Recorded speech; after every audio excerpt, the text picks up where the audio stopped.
Welcome to the Deep Dive.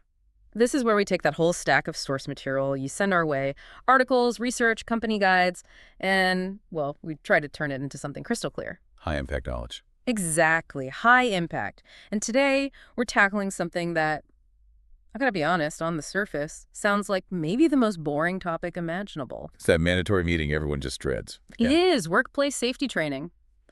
But here's the challenge we're posing today. What is the real difference? What separates that, check the box, mind-numbing presentation from one that actually saves lives? And reduces liability. Yes, and fundamentally improves the business. That is the mission. We went deep into a comprehensive guide on essential workplace safety topics. And our goal today isn't just to list the top 15.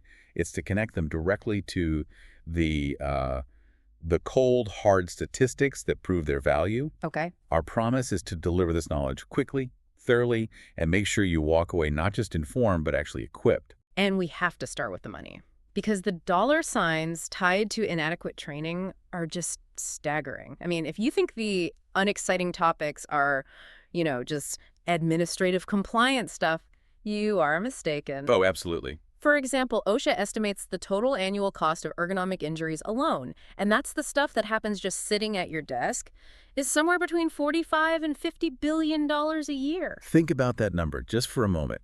It proves safety isn't a cost center. It's the not training, the not caring about your employee's environment. That's the real cost. That is the true hidden cost center. That $50 billion pays for everything. Long-term disability, higher insurance premiums, even the cost of constantly retraining temps to replace injured workers.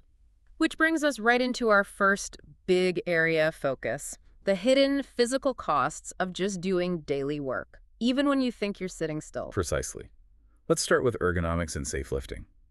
If you're, say, running a tech company or some climate-controlled office, you probably think the risk of a major physical injury is low. Yeah, of course. But the risk of cumulative trauma injury is substantial. I think we've all done that classic office move, right? Picking up a heavy box of printer paper or the new water cooler bottle with our back instead of our legs. Everyone has. It just reminds you that good body mechanics, they're not just for the loading dock, they're for every single environment. They are essential. And the sheer volume of those small injuries is what drives that $50 billion figure. The source material shows that the direct costs, so medical bills, compensation, are about half of that astronomical number. Wow. And if you look at the Bureau of Labor Statistics data from 2012, ergonomics-related injuries accounted for a massive 34% of all workplace injuries. 34%. So that's not some small fringe issue. Not at all. That is the single largest category of injury in the entire workplace. It is. And it's proof that the payoff for this training is enormous. Teaching employees how to lift, how to sit, how to adjust their monitors. It's a direct investment. And it pays you back. It pays you back with fewer sick days, lower healthcare costs, and frankly, happier, more productive staff who aren't dealing with chronic pain. And that focus on daily movement takes us right to the actual mechanics of it. Safe lifting techniques. It's so often overlooked because, I guess unless you work in logistics, the things you move aren't that heavy. But the technique still matters. The training here is absolutely foundational. Yeah. It focuses on body mechanics, bending the knees, using your legs instead of just your back muscles. Classic advice. Right. Right. But where most people fail is the step before that. The training also has to emphasize critical thinking before the lift even happens. So you mean stopping and actually assessing the object, its weight, its shape, before you even try? Exactly. You have to determine if you need help, maybe from another person, or even better, from equipment like a cart or a dolly. You need to do that before you put your body at risk. Right. A moment of prep can prevent months of physical therapy. Okay, so now we're going to shift gears completely. We're moving from that slow, cumulative injury of ergonomics to the immediate high-stakes risks, the kind that unfortunately make headlines. Right. We're talking about acute physical dangers, violence, fire, and falls. And we have to immediately address the very sobering topic of workplace violence prevention. It is hard to talk about, but the data just demands our attention. Okay, what are we looking at? Federal agencies found that from 1992 to 2019, nearly 18,000 people were killed at work in violent incidents. 18,000. And that's just fatalities. There were 1.3 million non-fatal workplace violence victimizations just between 2015 and 2019. That data is horrifying. It really just underscores that security and safety, they're not separate things. They can't be. And what's really challenging is how violence from outside the workplace spills in. The source material really emphasizes domestic violence linking into the professional sphere. How so? A study of survivors found that a staggering 74% of them were harassed or attacked in the workplace. And for women, the stats are devastating. Homicide is a leading cause of death for women at work. That's shocking. The idea that so much personal risk just pours into a professional setting, it makes you wonder if we're leaning too heavily on training the victim instead of training the systems to identify and mitigate the risk from an aggressor. That's a really important question. The training has to go beyond just securing the doors. It has to equip everyone, especially managers, with the skills to recognize subtle behavioral risk factors, The warning signs. the warning signs, how to de-escalate confrontations. And this is critical, having clear, confidential procedures for reporting concerning behavior before it escalates. That kind of training literally saves lives. Okay, shifting to another immediate physical hazard, one that is thankfully more common to train for. Let's talk fire safety. This is an OSHA-required topic, but good training has to be more than just pointing to the exit sign once a year. Right. And while some industries do train employees on fire extinguishers, the absolute core focus for everyone has to be on employee egress. Egress is just getting out. Getting out, making sure exit routes are clear, they're unblocked, and everyone knows how to evacuate safely. And then, the basics of incident reporting. You know, one failure point I always see in drills is people hesitating. They want to grab their laptop or their purse. Exactly. The thought is, oh, it's just a drill, but my phone is right there. Yeah. Training needs to instill a rapid, non-negotiable response. Get out. We also need a clear plan. Who does the head count? Who checks the restrooms? Where is the designated assembly area? All those details save precious seconds. You do. And finally, in this high-risk section, fall protection and ladder safety. This sounds like common sense, but the statistics show that falls are a huge cause of severe workplace injuries and fatalities. They are consistently among OSHA's most cited violations, and they're one of the highest causes of death in construction and industrial settings. So the training needs to be really practical. It has to be practical, not theoretical. Employees need hands-on training for the proper use of fall protection equipment, like harnesses and lifelines. They need to know how to size them, how to attach them correctly. And what about the equipment itself? A harness is only good if it's been maintained, right? That's the key procedural part. Training must emphasize routine inspection, routine maintenance. You have to ensure the equipment is safe before you even encounter the hazard. A broken latch on a lifeline is a catastrophe waiting to happen. That's a great point. Okay, let's transition now into a more an insidious type of threat, one that's often completely invisible. We're covering environmental and chemical threats, respiratory protection, and hearing conservation. Yeah. The sheer scope of danger from chemical exposure it's shocking. It is truly alarming. And the danger is often cumulative, which is why it can go unnoticed until it's far too late. OSHA reports that over 190,000 workers are exposed to hazardous chemicals every year. And what does that exposure lead to in terms of fatalities? It leads to an estimated 50,000 deaths related to chemical exposure annually. 50,000 deaths. That number is just staggering, especially when you compare it to something like falls, which are so high visibility. Why do you think corporate awareness of chemical risk is so much lower? I think it's exactly that cumulative nature. A fall is acute. The injury is immediate and visible. Chemical exposure fatalities can happen after decades of low-level exposure to carcinogens or toxins. So you don't connect the cause and effect as easily. Exactly, which is why chemical safety training becomes arguably one of the most crucial things we've discussed. So what specifically needs to be in that training? The key components are understanding the hazards themselves.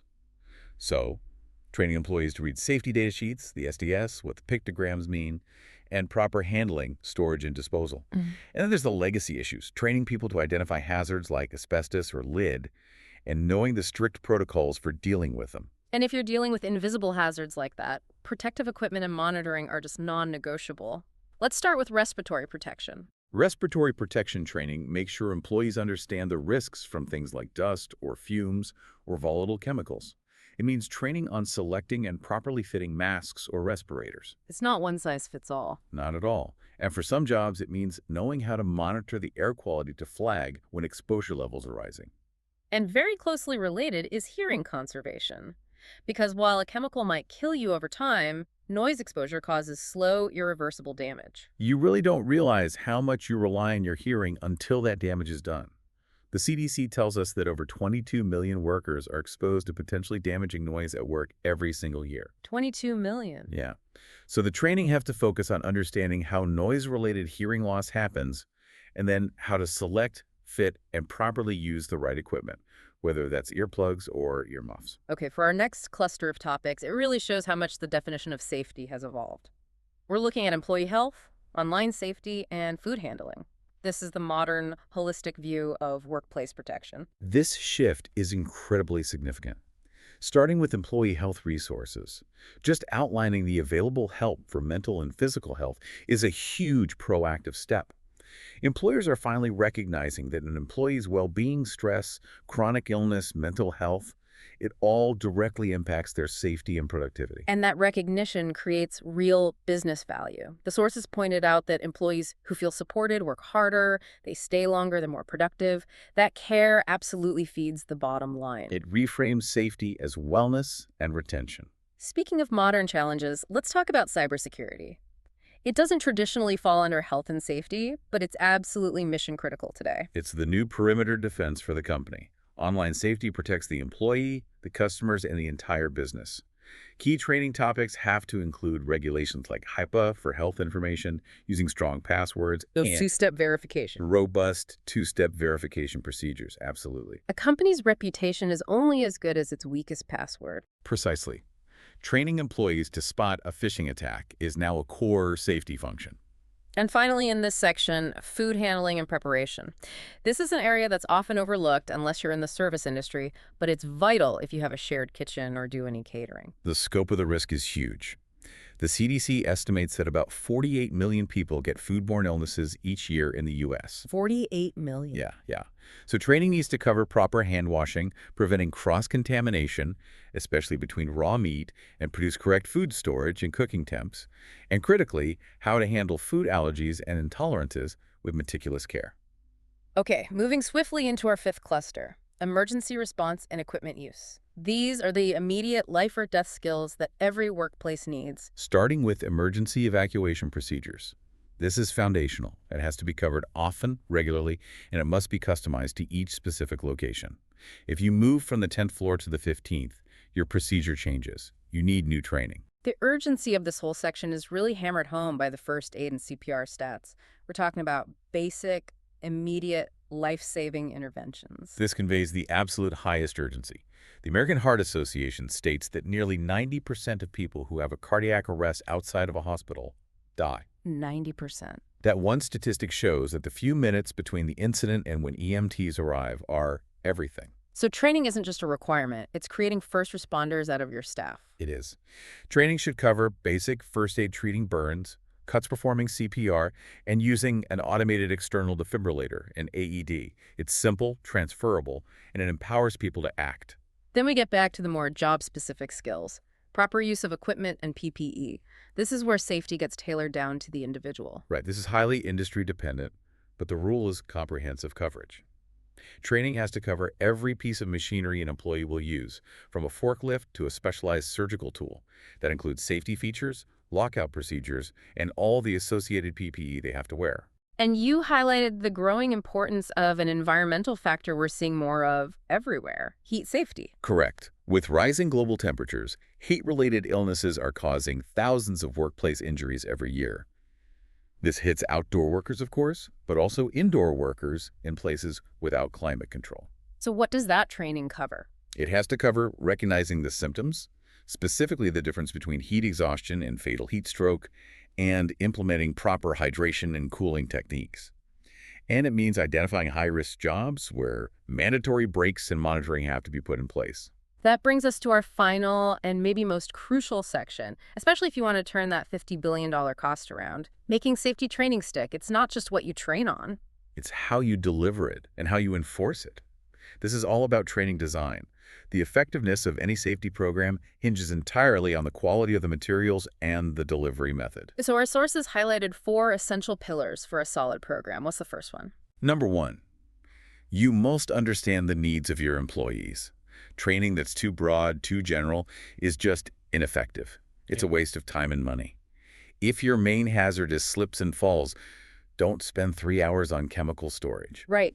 Tailor it to the actual risks. Tailor it to your specific company's hazards and what your employees already know. If it doesn't apply to my job, I'm going to tune out, which leads right to number 2, which is be applicable. Exactly. Most of the training time should be spent giving employees the actual tools they need to do their job safely and effectively. It needs to translate directly to the shop floor or the office desk. It has to solve real problems. And this next point seems so critical for the company culture. Hold everyone accountable. This means everyone, from upper-level managers right down to the interns. Everyone follows the same safety standards. If a supervisor models bad behavior, say, they skip a safety barrier because they're in a rush. It just nullifies all the training. Instantly. Yeah. Modeling safety from the top is the only way to genuinely set the tone for the entire company. And finally, the modern solution to that dusty 500-page safety manual: be mobile and adaptive. We just can't rely on paper manuals or annual slide decks anymore. Training has to be agile. It has to be useful right there, on site. Companies should be using modern techniques like on-the-job microlearning. So like quick 2-minute videos you can pull up on your phone. Exactly. Accessible via QR codes or even geofenced resources. Okay, explain how geofencing works practically here. Imagine an employee walks up to a specialized machine. Their phone or tablet recognizes their location. It triggers a pop-up, and it presents the 4-step pre-use inspection checklist right there. The information is only available, or maybe it's mandatory, when they're physically at that specific piece of machinery. So it moves safety from a once-a-year event to an immediately usable, location-aware resource. That's the future of training delivery. That is smart. So, to recap, we've covered 15 essential topics, from the massive financial drain of poor ergonomics to the life-saving necessity of violence prevention and CPR. We looked at invisible chemical threats, digital risks, and the holistic focus on employee health. The core insight really is that safety is no longer just about hard hats. It's a comprehensive approach that includes everything from digital hygiene to mental wellness. And if we connect that all back to program design, the lesson is clear. Effectiveness is all about delivery. So if the best training is tailored, applicable, and, crucially, mobile, it raises a question for you. How can your company use those concepts, microlearning, geofenced resources, to ensure safety information isn't just sitting on a server somewhere, but is available exactly when and where an employee needs it most? An excellent, actionable final thought. Thank you for taking this deep dive with us. We'll catch you on the next one.